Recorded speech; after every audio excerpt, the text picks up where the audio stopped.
Hi, I'm Dave Grady, Chief Security Evangelist at Verizon Business Group. And I want to thank you for joining me for this session where we're going to look at the security implications and the security considerations of 5G connectivity. When any new technology comes into the forefront and gets in the spotlight, captures the public imagination, that technology tends to inspire certain people in certain roles to ask certain questions. If you're a consumer and you see some new technology, you're very likely to say, what can it do for me? How can this technology make my life better? How can it make me more effective, more efficient, more productive, safer, richer, whatever, but more informed? What's in it for me? But on the business side, when new technology comes into the spotlight and promises great new things, the business people, the business line managers, the product managers, they ask themselves, what can this technology do for us? So what can it do for our organization, our company? And that question really means, how can we use that technology to improve the way we operate, to cut costs, to innovate more effectively, to capture more customers, to delight our customers? How can we use this technology to increase our revenue and our market share and conquer the world? Those are the kind of questions, what can it do for us, that the business looks at. But when new technologies emerge and capture people's imaginations and promise a revolution, technology, the folks who work in security and risk, they tend to ask a different question. The question they ask is, what can this technology do to us? And they're not being paranoid, they're doing their job. They're asking the question, how would the adoption or the implementation of this new technology that everybody's talking about, shiny and new, how can the adoption of this in our organization potentially bring in more risk and potentially cause damage, either short-term or lasting damage? And those questions are the right questions to be asking. All throughout history, we've seen this happen when new technologies come onto the scene. Do a quick history lesson here with the industrial revolutions. Back in the late 1700s, with the first industrial revolution, we saw water and steam power, suddenly turned, early factories into much more efficient ways to make textiles. The first mechanical loom was created, and consumers were looking at that and they were asking, what can it do for me? And the consumers were getting the answer, well, it can make my clothes for me faster and make blankets, and takes me out of the business of having to do that hard work myself. The business people who are running these, small looms and factories were saying, what can this do for us? What can this do for my business? Well, it can make my business less reliant on humans whose backs get hurt, who can't lift heavy things. I can operate more effectively, more efficiently. That's what this technology does for us. Now, back then, there weren't a lot of security or risk people asking the questions about what could it do to us.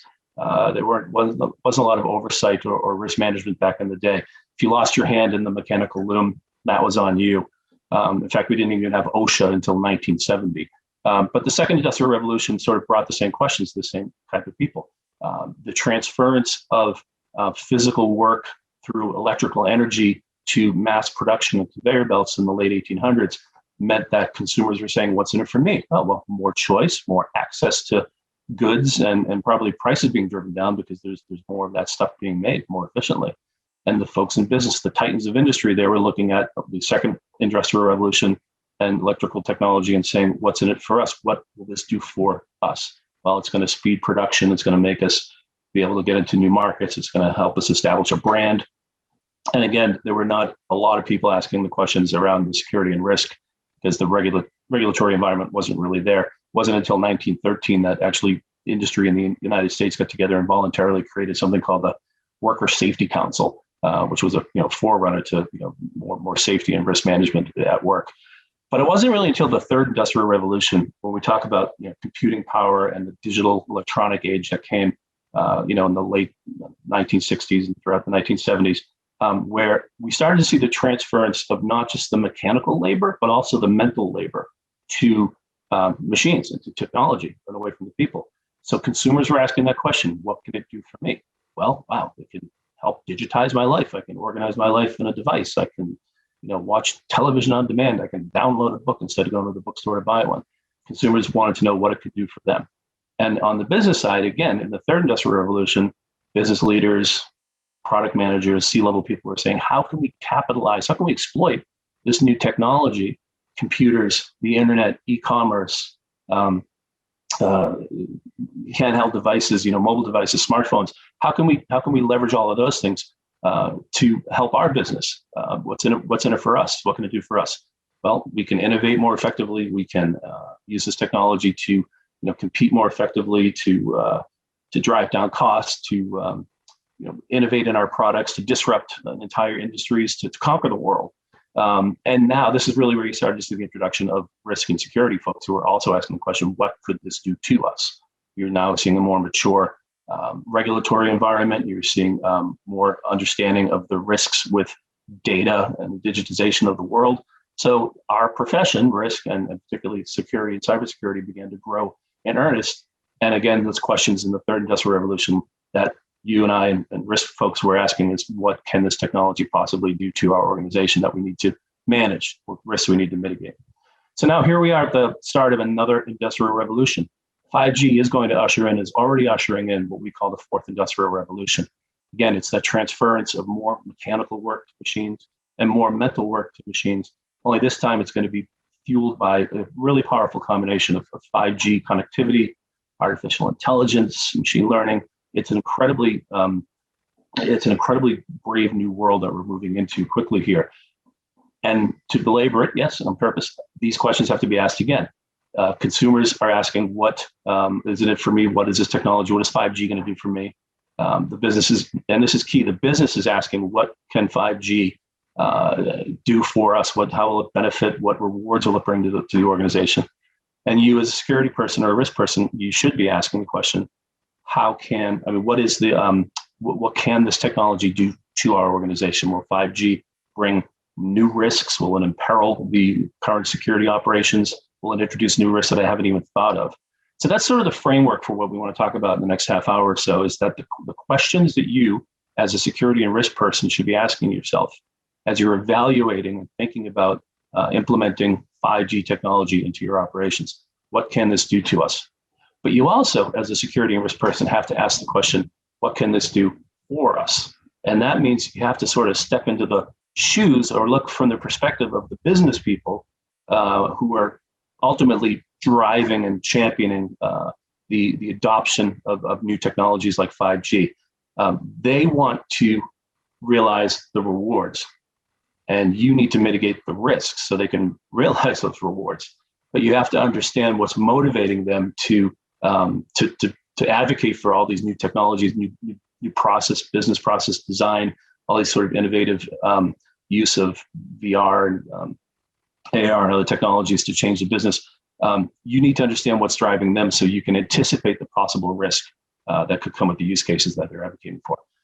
So, of course, we have to do a couple of minutes to talk about what 5G is, if you're not too familiar with it. But 5G is not an upgrade to 4G. It is a fundamentally new technology, networking technology. It's about a new sort of antenna technology that brings dramatic improvements and changes to the transmission data. The latency is incredibly low. It can be all the way down to 5 milliseconds from point A to point B. Right now in like the 4G land, it's about 50 or 60 sometimes. So to have that speed is one of the huge benefits that is going to inspire people in the business line to say, what can I do with that speed? Throughput, 10 gigs per second. My gosh, what can I do with that? How can that change the way that I offer gaming services or downloading, media? How can I accelerate my e-commerce? What does 10 gigs per second mean to me as a business and the opportunities that creates? Data volume. 5G supports not just speed, but also the amount of data that can go out to a number of devices. You can send out 10 terabytes per square kilometer, which means that you can have so many IoT devices or so many other devices within a certain set geographic area that the signal is not degraded. It doesn't slow down. It's not like the old days when you had 10, 20, 30 devices at your home and all your kids had 5 devices each and they're sucking out the Wi-Fi, right? With 5G, you can support this massive delivery of data to a wide set of devices quickly, and a lot of it at the same time. What's interesting too with 5G is it's a way that it focuses the beam of the network connectivity, and it can actually keep up with mobile devices going 500 kilometers an hour. That's like 300 miles an hour. That's great for being able to do real-time tracking for assets that are in the air or on the ground. And then sometimes some of that stuff is mission critical. And when we get a little bit into edge computing, we see that 5G has a real potential to drive some energy efficiency. That devices will be, the handheld devices that people use will be using less computing power, and therefore their batteries will last longer because more of the computing power with 5G and edge computing moves to the edge, closer to the device, but off the device. So you look at these things and you say, wow, these are the promises and the capabilities of 5G. And if I look at this through the lens of a business person, I'm going to say, what can I do with this, right? And that's great. But again, for a security person, you have to say to yourself, what can this possibly do to us? So the first thing to understand is some of the applications, some of the business use cases that are being championed and developed right now. We see it in some industries. Certainly all industries are looking at. And if your organization isn't evaluating 5G right now, you probably should be, or you will be soon. But these are just some samples, not just relegated to just these industries, but retail, manufacturing, healthcare in particular have been spending a lot of time working with Verizon to evaluate 5G. So and we've always said this, as a security or risk person, you don't keep your head down. You understand the business. You make an effort to understand the customers and not just the technology or the risk. You have to understand the business context. And if you're not doing that, you're going to have to do that more and more because of digital transformation driven by 5G. It's going to change the things that you're protecting. So you have to understand what's driving and motivating your internal customer, those business lines that are pushing for this technology. So in retail, you can see what some of the market catalysts are. The pressure to have supply chain simplification. The whole disruption to the way e-commerce is over the last year. Pickup, curbside delivery, or same day delivery, or go into a store that doesn't have any employees and you can check out with your phone. Some of the use cases in retail, have to do with sensor-based inventory management. And what I'm getting at is that 5G will enable these use cases, and they'll use new technologies like massive sensors, not big sensors, but massive numbers of sensors to gather data that can help change the shopping experience or change the warehouse experience. Video analytics, again, to help make better decisions on the back end of the business. Robotics and automation is going to be really supercharged by 5G, and that's going to fundamentally change the manufacturing processes.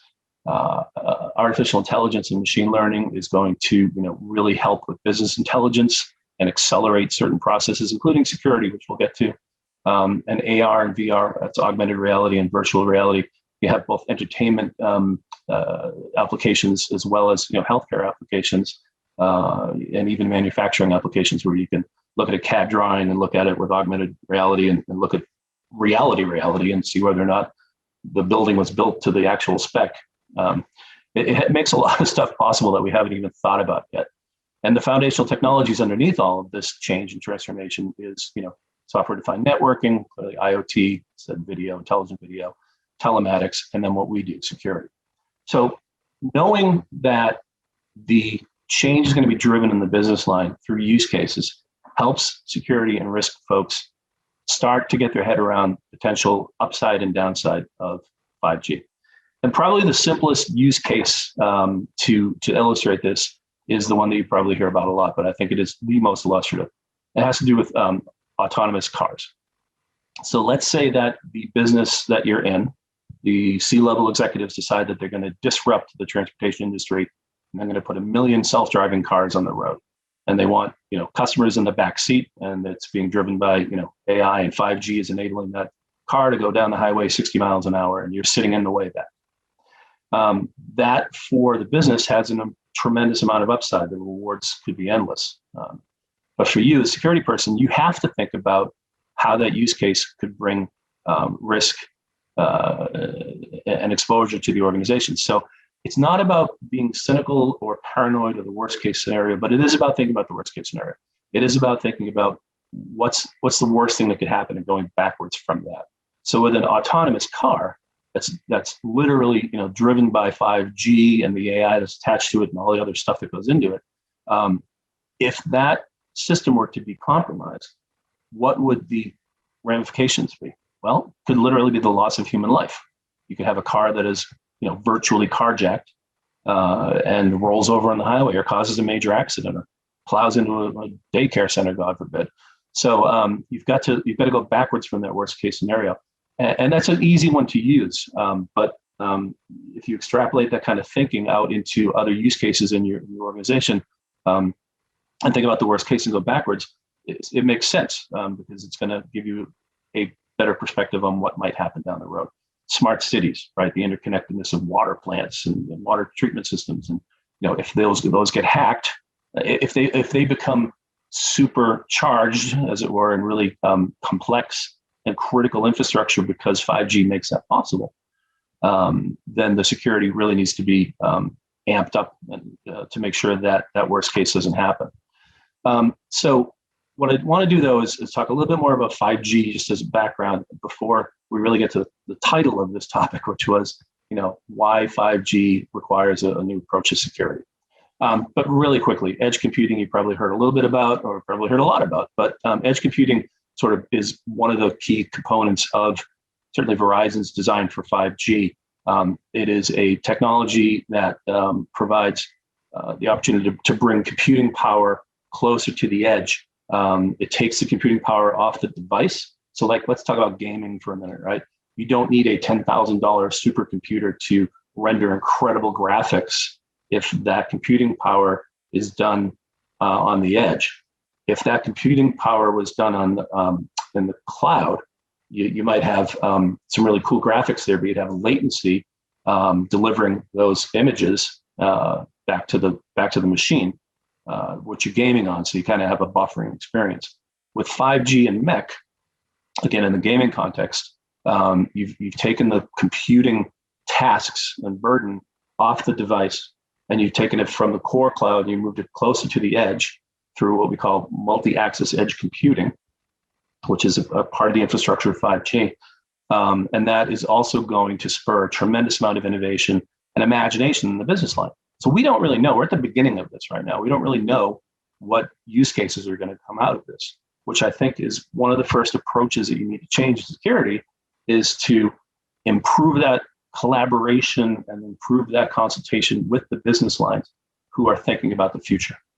To not run your security program in isolation or as an oversight after the fact kind of a function, but that during the ideation, during the planning phase, during the evaluation of new technology like 5G and new applications like the use of AR or VR or autonomous cars or whatever, while the business is doing that, security should have a seat at the table early so they can understand the potential security ramifications. Now, if you're in a security role, one of the first things when a new technology comes along is you ask yourself, is this thing going to be secure inherently? Does it cause problems out of the box, or does it solve problems out of the box? And what I want to talk a little bit about is just what comes with, okay? So 5G was built with a lot of security built into it, right? It doesn't solve problems per se. It does solve a few, but and it doesn't really create them. It just is what it is. But we've put sort of in the DNA of 5G a couple of different capabilities. One of it is network slicing, and this is sort of like a bigger version of software-defined networking, right? Where certain types of business processes, certain types of data, certain types of batches of information are going to move across the 5G network with different priorities, with different security controls around them, to make sure that mission critical, services get priority over, things that could have lower latency. Again, if you know anything about software-defined networking, it's kind of that writ large. And so network slicing is something that can help you not worry, if you're a security person, about maybe the availability or the quality of service of key applications that are running on the network. I know that's not your primary concern, but availability is one of your concerns. So knowing that network slicing is built in is one thing that you can not worry about outside the box. We talk about this security for 5G with 4 layers. There's the physical layer. There's the devices themselves, the connectivity, the routers and such that have to have physical protection. Typically, the carrier provides those. But you can also consume 5G as in a private context. You can do private 5G, on a factory floor, on a company campus. So the organization, the security team, has to maybe expand your remit or work more closely with the physical security team or inspection services or whatever to make sure that the physical attributes of your 5G network, particularly your private 5G network, are secure. They're not being tampered with. Another layer is the transport layer. The 5G is built on something called the 3GPP standard. It really basically just is built on the idea of zero trust, and it demands sort of continuous authentication and authorization for every component within the network transport with 5G that interacts with each other. So it's this constant validation that you are who you are and you're doing what you're supposed to be doing. Security platform as a service at the edge is another sort of layer of security that 5G enables. We're going to look at an example of that in a few minutes. And then just the infrastructure itself, like with the cloud provider, we call that infrastructure as code. That's another layer of security that comes with, because there is that cloud component, and the cloud security that comes with the cloud service is another thing that you don't have to worry about per se outside the box. All right, this is a bit of an eye chart, and it's got a lot of acronyms, which we love in this industry. But this is an example of how you can use building blocks to sort of transform your security program as the business is transforming itself, because the network is being transformed by 5G.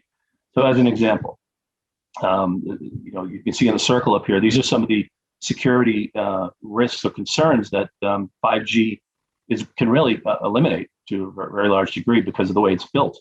Man in the middle and signal storms and others, other types of attacks, those really go way, way down in likelihood because of the mechanics of the way 5G is built. But on the back end, you're looking at using advanced threat detection and managed detection and response tools to do the sort of security that you're doing today. And then on the other end, at the endpoint, you've got your endpoint security and you've got your endpoint detection and response security. But you can see in this chart that it sort of pulls together down at the bottom there under a reverse umbrella of software-defined perimeter with QKD, which is actually quantum key distribution, and then MSI, another acronym, which is machine state integrity. That's a combination of some pretty powerful stuff. Basically, machine state integrity is like blockchain that takes an image of the last known good state of a device and queries it next time it's connected to make sure that that device is the integrity of it is still intact. When you look at the 3GPP standard and zero trust, that brings more security in that transport layer. And the edge security that you see in the middle there gives you an opportunity to reevaluate the deployment of some of your technologies. So over on the right here, you see you've got endpoint protection, zero trust, SDP, EDR, all these other arrows in your quiver. Some of those require more dedicated back end infrastructure to support them, but some of those tools can be deployed at the edge to accelerate their usefulness and their efficacy. So again, I just want you to be aware that it's not necessarily a downside, but with 5G, as a security person, now you have an opportunity to maybe take a look at how your whole security architecture is put together and the relationships that you have with the IT team, the network team, and the business team as well, in fusing together the operations and the visibility into the threats through the deployment at the right places in the back end, it is at the edge or is at the endpoint. So real quickly, 5G transport security, people worry, is it secure? It comes with zero trust. It's got TLS built in. Again, I talked about network slicing. Why is this important? Okay, we know from our research at Verizon, hopefully the data breach investigation report. The DBIR, data breach investigation report, has been published for about 14 years now. And the DBIR a year or two ago gave us this data point, which is really interesting and really kind of frightening. We looked at the number of steps it takes for criminals, bad guys, to cause either a security incident or a security breach, a data breach. And what we saw is in most of the incidents that were successful, there were very few steps. There were like 2 or 3 steps. They did one thing, they did another thing, boom. And the reason that those are successful is because the fewer steps that the bad guys have to take once they break into the network, the less alarms are going to trip, or the less likely they are going to be discovered, right, detected. We also know from the data breach investigation report over years and years is that the time between detection and response has sometimes been months, sometimes weeks, sometimes days, and you need to accelerate and close that gap. Now go back to the self-driving car. If you're in a self-driving car that gets hijacked, you don't want it to take 11 months for the security team to realize that the car's been hijacked or already rolled over 10 times. You want that to be really pretty much near real time, excuse me. So what you can do with 5G is you can, knowing that the bad guys work quickly and they're successful with just a few steps, you can use security platform as a service at the edge using 5G and using the MEC technology to sort of deploy your resources, your SIM and your network detection and response tools, your user and behavior analysis tools, and the orchestration tools that you have to more quickly deliver the mitigation that you need through automation using the edge computing, which is getting you closer to where the bad things are happening. So there's a lot here, but my point is that if you are in the role and you are evaluating security, know that 5G doesn't create problems so much as it does create some opportunities, again, for you to re-architect and redeploy the tools that you have to more effectively achieve your outcome, which is quicker detection and quicker remediation. So in summary, what I really want you to take away is that in essence, security in a 5G world is really about accelerating efforts in 4 areas. So we talk about designing and building systems in new ways, right? Embracing zero trust, getting your head around real network segmentation on the 5G itself. Taking advantage of automation, understanding the context in which things are happening. The context being that risk-based evaluation of a use case that could lead to the deployment of security controls or not, right? If for the automation, first of all, is the ability to speed up the detection and response and the delivery of mitigating controls to knock down a risk or a threat or data breach that's underway. Contextual enrichment is understanding, as I said, the business lines, understanding the use cases and the criticality of those applications that are running, or the criticality of the business processes that are running, and whether or not they need every security control in place, or if they're low risk, they could actually need less scrutiny. You need to think about hygiene, and this goes right back to security basics. 5G doesn't take that away.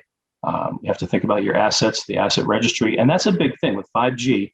You're going to see an explosion in assets, particularly IoT, right? It's going to be massive enablement of devices connected to the network. And if you don't have a good asset registry and if you don't have good visibility into the firmware being updated or the vulnerabilities on these assets, then you're not going to have a program that's secure, and you're going to have a lot of holes and vulnerabilities. And again, you have to look at if your asset estate has grown by leaps and bounds, and you have to look at them through a risk-based approach. Some of those assets are less risky than others, and some are much more risky than others. And finally, you have to look at cybersecurity training and awareness, sort of in a hyper-intensive way. I guess you could say that 5G amplifies the opportunity in the business. The 5G also amplifies the weaknesses that are inherent in your program right now, or maybe the deficiencies is a better word. So the idea of corporate culture where the collaboration and the governance is there, again, to make sure that you as a security leader are working with the business folks, working with the network teams, working with the IT infrastructure teams in a collaborative way, that changes the entire organization. So I just want to wrap up here by talking about what I want you to do over the next few weeks. Now that you've heard some of this. Next week, I want you to identify 5G stakeholders and champions in the organization. I want you to begin to gauge their understanding and perception of the role of security in 5G adoption. In plain English, what that means is, who are the champions? Who are the executives who are being hit up from the outside to look at 5G. Are you, as a security person, included in that 5G conversation? Are the business lines so enamored by the promise of 5G and 5G-driven applications, the shininess of it all, that they're going to rush to innovate, and they're going to outpace your ability to secure that stuff, or at least vet it, make sure that you have that population in your sights. In the first 3 months following this presentation, also want you to begin to collaborate with business leaders to understand the use cases, right? And to do that worst case scenario with them. Again, not fear, uncertainty, doubt. You don't want to be the department of no, but you do want them to understand that, that the logical worst conclusion is probably the best place to start in terms of building the risk and the security needed to guarantee the successful deployment of that technology. I also want you to leverage or establish a governance framework to ensure that security assessments take place before, right, and not after. And then finally, within 6 months, I think you should assess your organization's ability to scale its visibility, right, of the attack surface. Because as more and more 5G devices come onto the network, if you're already struggling with your ability to get visibility into the assets that you have out there, that's going to be amplified more and more and more. Can you integrate the data from IoT devices and from other devices that are inspired and fueled by 5G? Can you integrate those into what you would consider your legacy security visibility efforts, right? The SIM, can you take in that data? Can you contextualize it and put it into the one big picture of security? So there's a lot to think about. Hopefully you're evaluating slowly and deliberately as the 5G infrastructure builds out. But again, it does have an impact, but the word impact is not inherently negative or positive. It's just something that needs to be understood, to be managed, and that way you can manage the risks, but you can also realize the rewards. So I want to thank you again. Also, hopefully you've been asking some questions, which we're going to get to at the end here. But thank you very much for joining me today.